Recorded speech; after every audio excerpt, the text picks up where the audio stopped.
What I want to do is just kind of close with a couple of thoughts here. I have no disclosures for this presentation. So just to kind of recap what we've heard this morning, we're transitioning from rewarding volume to rewarding value. We know that Echo is an ideal technology for this new value-based world. Nevertheless, we're going to have to be operationally efficient. We heard a great talk from Mary about those benchmarks. And then, as Mike told us, how we will be paid for this is evolving and is likely to remain complex. So how do we put this all together when you get back home? And in business circles, there's something called the elevator pitch or the elevator story, and it goes like this. You happen to get on the elevator, and lo and behold, you're next to the CEO of the company. What are you going to do with that opportunity as you are sharing that very confined space? Well, it's to your advantage if you have something on the tip of your tongue that is concise, targeted, clear, and something that you're very passionate about at the ready. So that's an elevator pitch. You don't want to be too passionate. Hadn't seen this movie, but I'm kind of intrigued. And if you're not prepared, it's probably going to feel a little bit like this. Any references to the dark side of the Force are unintended. So trying to put this all together, I hope the irony is not lost that I've got 15 minutes for a 30-second or 60-second speech. So let me just take a step back and just kind of recap a couple of important points. And I want to make four in particular that I really want you to leave here today with. The first is that, as you see here, change is happening. And Tim told us a little bit about why, but I want to expand on that just a little bit. So this is data from the World Bank, and if we take a look at what we spend in the United States on healthcare as a percentage of GDP, and mind you, we've got the largest GDP in the world, you can see where we stand relative to other industrialized nations in terms of the spend that we have.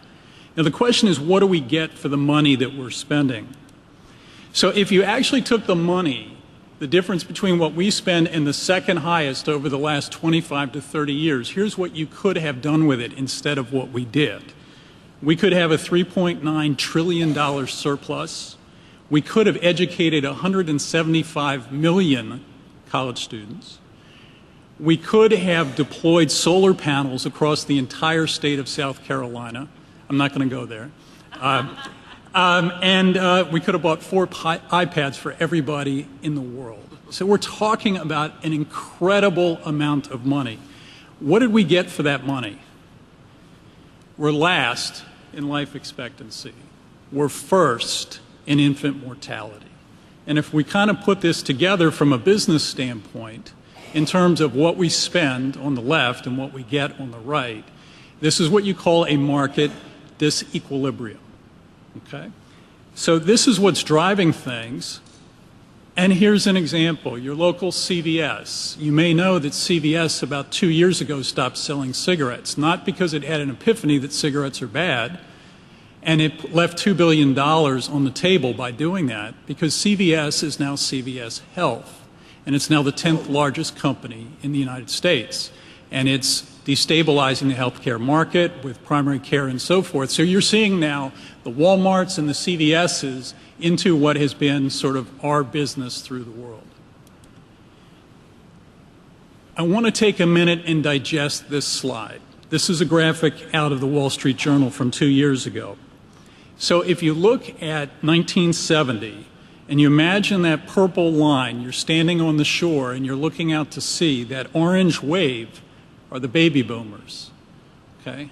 And in 1970, they were 40, 45 years away from hitting the shore. Well, they started to hit the shore in 2012.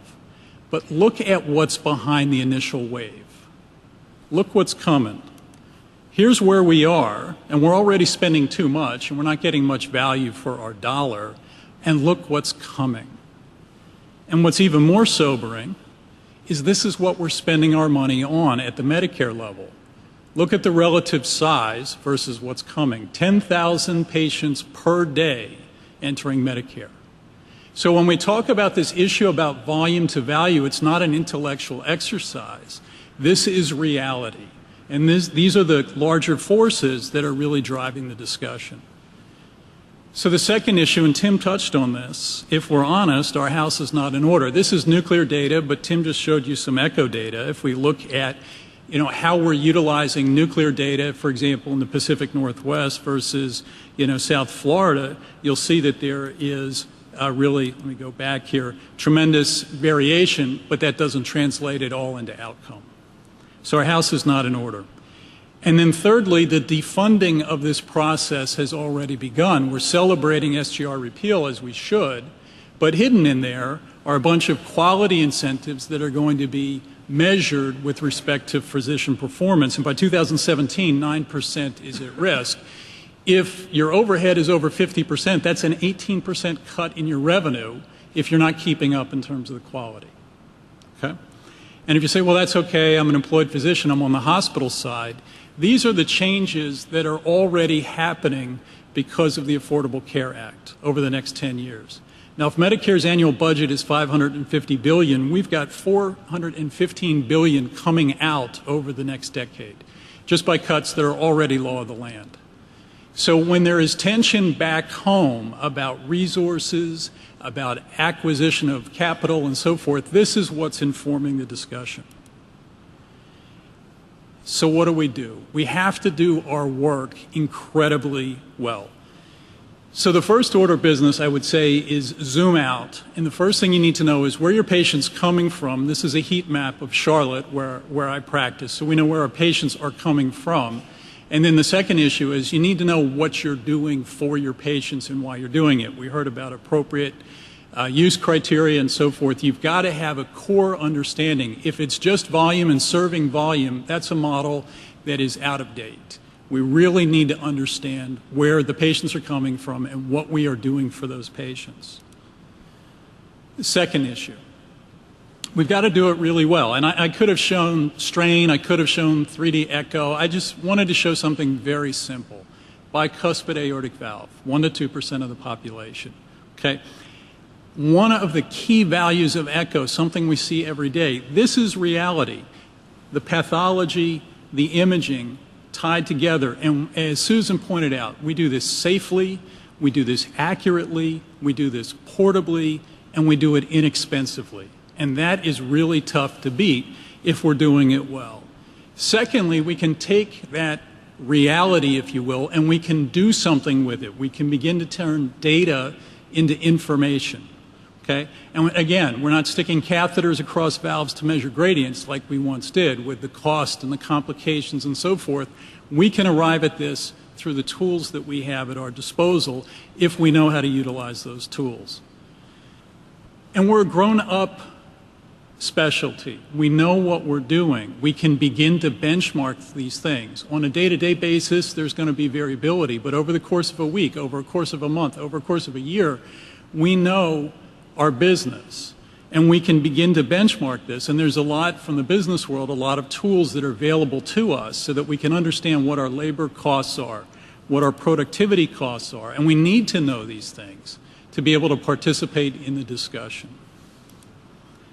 So if we really have to tie this together into a single unified message, I think the theme that you heard here today is really the theme of the elevator pitch, and that is echo equals value. And that has to be the message that we take back home when we have the opportunity to talk to the powers that be. And if there's a little checklist that we want to go through, some of the things we've heard about, we've got lower capital costs in terms of echo machines versus competing modalities. We have the capacity to put that to greater capital intensity. We can use this at all hours of the day in all areas of our facilities. We have lower direct costs. We don't have expensive isotopes and other types of things that are needed in order for us to do the work that we want to do. In terms of clinical efficiency, we can take our tools to the OR, we can take them to the outpatient area. We've got portable tools that we can use for population health screening. We have a variety of techniques that we can use in a variety of settings. Patient safety. Okay, in terms of freedom from radiation and other complications and so forth is also built into our field. And ultimately we believe, and we have some data that are beginning to emerge about the ability, and you saw some slides in this in previous talks, about our ability to lower total health care costs by the appropriate application of our technology on a timely basis. So as you're constructing a message, as you're leaving the sessions this week and thinking about the power of the technology that we have, these would be the 6 things that I would incorporate into any type of narrative back home. So we've heard about the triple aim of population health, of experience of care at the patient level, of about per capita costs. And I think if we just go through this and triangulate this, I think ECHO gets a checkbox across the board. And I struggle when I look at a lot of competing modalities, when I have my non-ECHO hat on and my cardiology hat on, to see how this value proposition is equally met. So I think we're in a really particularly advantageous position with respect to this particular issue. So as we're winding down, I just want you to remember what every CXO, whether it's the CEO, the COO, the CFO, the CIO, anybody in the C-suite, the things that they're thinking about today as we're getting into bundled payments and fixed payments for things is they're looking at cost curves. The blue curve is where the variance is. The red curve, we shift the curve a little bit. The green curve is where we narrow it. And this is what every executive in the C-suite is trying to do. They're trying to narrow the costs and constrain the costs without losing the quality. So as we think about it, quality and patient experience divided by cost is really the value proposition. And that's where we, I think, are in a particularly advantageous position as echocardiographers and an echocardiography community to provide on this. So your chief executive in the old model on volume, you've heard this a million times, no money, no mission, right? No revenue, we can't do the things we want to do. It's being replaced by a new mantra in the value model. No outcomes, no income. So this is the transition that we're beginning to see, and this is what we have to be fluent in and conversant in as we are making our pitch, if you will, back home for resources that are becoming increasingly constrained. So some closing thoughts. We have great data, and at the end of the day, medicine is an art. These pictures, these images, they just don't happen. They require incredible technical skill and training. We sometimes take that for granted, but there is a true art to what we do. But we can turn that data, again, into information and into knowledge. So it's not just about medicine being an art. Medicine is a science, and we see that here today. But I think the last point, and this is the one that I think many of us sometimes feel uncomfortable with, is medicine at the end of the day is also a business. And we need to appreciate that. We need to be eyes open about it as we're moving forward. One of my favorite quotes is this about success. In science, you need to understand the world. In business, you need others to misunderstand it. So it's our hope that with this session, we all have a better understanding of what it is that we're doing. Thank you.